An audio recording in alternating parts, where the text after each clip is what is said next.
From Washington, this is VOA News. I'm Michael Lipin, reporting from Washington.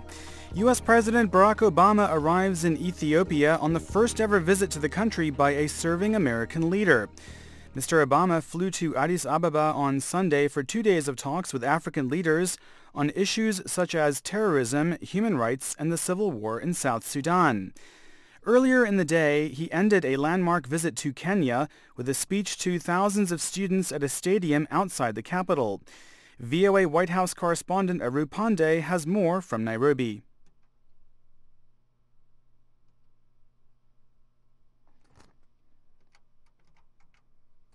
I'm sorry we don't seem to have that report, but we will try to get it for you in the next hour. Well, staying with Mr. Obama's visit to Africa, he is due to hold talks on Monday with Ethiopian leaders who have been key U.S. allies in the fight against Somalia's al-Shabaab militant group.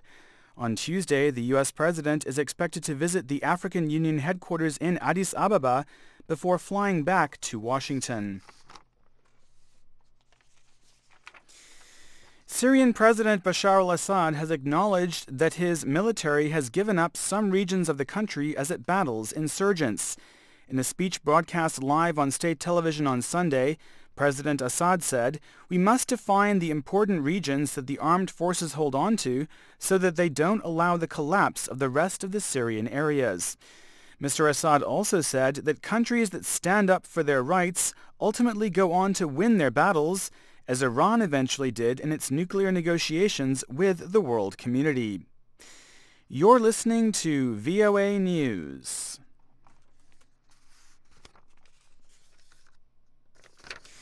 Al-Shabaab militants have claimed responsibility for a car bombing outside a Somali hotel that hosts the Chinese and Egyptian embassies in the capital, Mogadishu.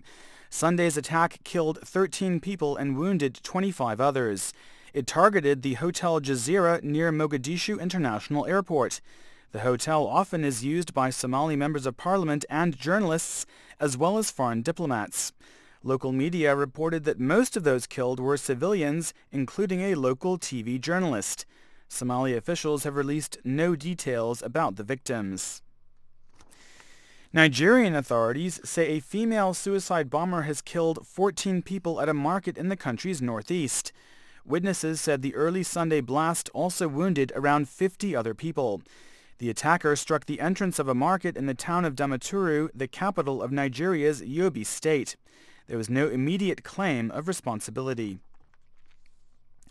Israeli police and Palestinian rioters have confronted each other at the Al-Aqsa Mosque in Jerusalem's walled Old City. The Palestinians threw stones and fireworks at Israeli security personnel after Jewish ultra-nationalists visited the raised platform housing the mosque on Sunday. Israeli police responded to the rioters with stun grenades. The Israeli security forces briefly entered the Al-Aqsa Mosque and locked the demonstrators inside to try to restore calm.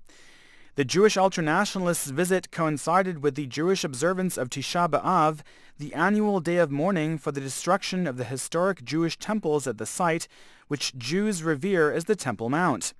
Muslims call the site the Noble Sanctuary, the third holiest site in Islam. Many Muslims consider any visits to the site by Jews to be provocative. Israeli police arrested several of the rioters.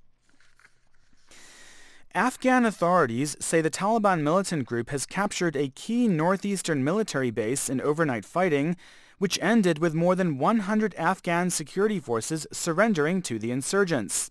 Officials said the fighting in the Tir Garan area of Badakhshan province erupted on Friday night, when Taliban fighters staged coordinated attacks on several Afghan security outposts.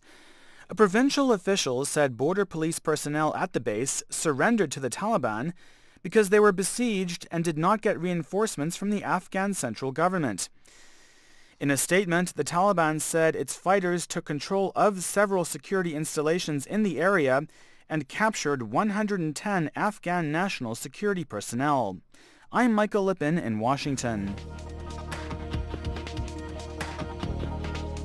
That's the latest world news from VOA.